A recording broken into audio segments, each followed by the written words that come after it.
Hey everyone, welcome back. Ready for another deep dive. Let's do it. Awesome.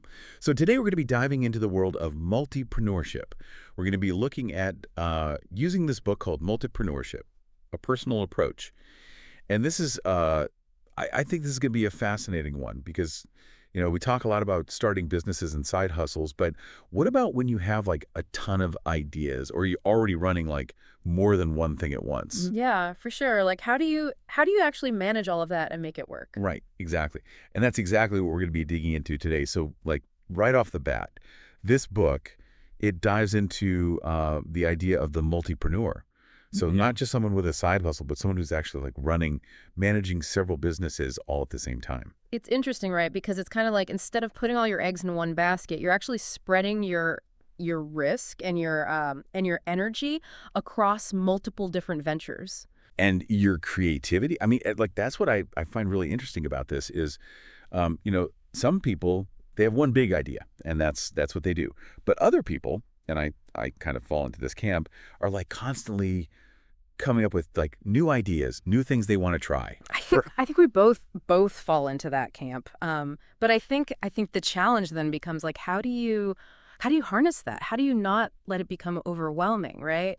And that's where this whole idea of being a multipreneur rather than just like a scattered entrepreneur really comes into play. Yeah, absolutely. And this book, it really emphasizes the strategic side of it. Yeah. It's not just about like randomly starting a bunch of different things.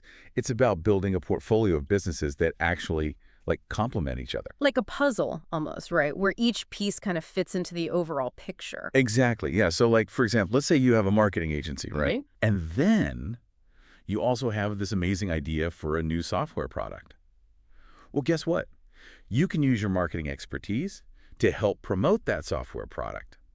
And then that software product can actually generate leads for your marketing agency. Yeah. So it's like they're feeding off of each They're other. a perfect example. And that's something that like a traditional entrepreneur who's just focused on one thing might miss out on, right? They might have to go out and hire a marketing agency, whereas you as a multipreneur, you already have that expertise in-house. Right, exactly. So it's kind of like this, I don't know, like this force multiplier effect where each business you add, if it's done strategically, can actually like make all your other businesses stronger. Totally. But okay, so I have a question for you because this is something that I struggle with. Like, even the thought of managing multiple businesses sounds incredibly stressful. Mm. How do multipreneurs avoid burnout? Okay, so that's a great question. And to be honest, like this book, it doesn't sugarcoat it. It says straight up, like multipreneurship is not for everyone. You got to be really organized, you got to have serious discipline, and you have to have a really, really clear vision for each of your ventures. That makes sense. But is there anything else? Like, are there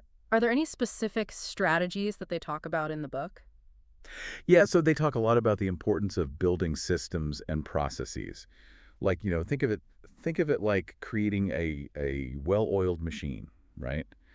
Where each part has its own function and it all contributes to the smooth running of the whole. So like automating things, delegating tasks, that sort of thing. Exactly, yeah. Yeah. Like you're not going to be able to do everything yourself, so you need to figure out what you're good at, what you can delegate, and then build a team of people who can help you execute on all the different parts of your various businesses. So it's not just about managing multiple businesses, it's also about managing multiple teams. Yep. It's both, yeah. And that's where, those leadership and delegation skills become so important. And speaking of skills, that was another thing that really stuck out to me in this book was the emphasis on adaptability. Like as a multipreneur, you have to be able to switch gears really quickly, right? You might be working on your software product one minute, and then the next minute you're dealing with a client crisis at your marketing agency. So it's almost like having multiple hats, right? And you need to be able to put on the right hat for the right situation. Exactly. And you got to be a quick learner too, because you're going to be constantly learning new things, new industries, new ways of doing things. So far we've talked about like the mindset, the skills, the organizational aspects. But is there anything else like in terms of tools or resources that multipreneurs can use to make their lives easier? Oh, absolutely. And this is where it gets really interesting because the book, it introduces this concept of a personal holding company. Have you ever heard of that? I have, yeah. But I'm not totally clear on how it works or why it would be beneficial for a multipreneur. Okay, so imagine this. you have this parent company, right? Yeah. And underneath that parent company, you have all these different subsidiaries. So each subsidiary is one of your businesses. They each have their own focus, their own brand, their own, whatever. But they all kind of fall under this umbrella of the parent company, which is the personal holding company. Okay, so why is that beneficial? Like, what's the advantage of having this parent company structure? Okay, so there are a few key advantages. First off, it can really streamline your finances. Like instead of having separate bank accounts, separate accounting systems for each business, everything flows through the personal holding company. So it's kind of like a centralized hub for all your financial activity. Exactly. And it can also simplify legal matters, right? Yeah. Because instead of having to deal with multiple different legal entities, you're only dealing with one. And then there can be some tax advantages as well, depending on how you structure it. That makes sense. So it's kind of like a family, right? Like you have the parents and then you have all the children, but the parents are kind of responsible for managing the overall finances and legal stuff. I like that analogy. That's a good one. So yeah, basically the personal holding company becomes this kind of like I don't know, like a protective shield almost. Yeah. For all of your individual businesses. Okay, that makes a lot of sense. But wouldn't setting up a personal holding company be like really complicated? Like, wouldn't you need a lawyer and accountants and all that? Yeah, it definitely helps to have some expertise in those areas. But the book, it also points out that there are resources and services available specifically for multipreneurs who want to set up personal holding companies. Like there are companies that specialize in this kind of thing. So it's becoming more common as this whole idea of multipreneurship is gaining traction. Yeah. Exactly. So, if this is something that you're thinking about, it's definitely worth exploring. All right, so let's kind of bring it all together. Like for someone who's listening to this and they're already juggling multiple projects, how is this multipreneurship concept different from just being busy? What's the key takeaway here? That's a great question. I think the key takeaway is intentionality. Like, multipreneurs aren't just randomly taking on projects, right? They're strategically building a portfolio of businesses that align with their skills, their interests, their goals.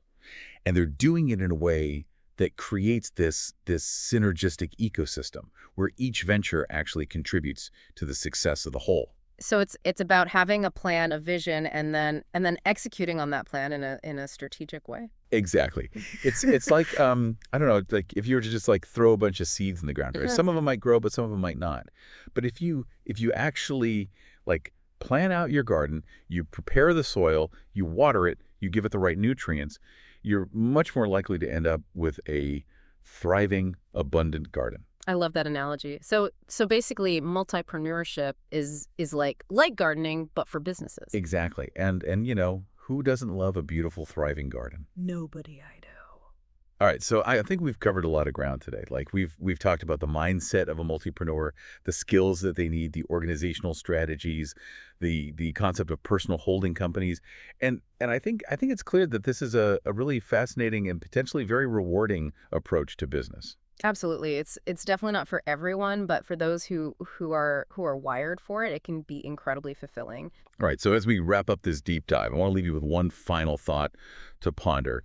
We talked a lot about like the potential benefits of multipreneurship, right? The financial rewards, the creative freedom, the ability to leverage your skills across multiple ventures. But what about the lifestyle benefits? Like, could building a network of interconnected businesses actually lead to more freedom and flexibility rather than less? Like, could it actually give you more control over your time, your energy, your overall life? It's a question worth pondering as you navigate your own entrepreneurial journey. That's a great question to end on, and it's something that I'm going to be thinking about a lot myself. Awesome. Well, thanks for joining me on this deep dive. It's been a blast. Yeah. And to everyone listening, until next time, keep exploring, keep innovating, and most importantly, keep building the life you want. See you next time. Bye. Bye.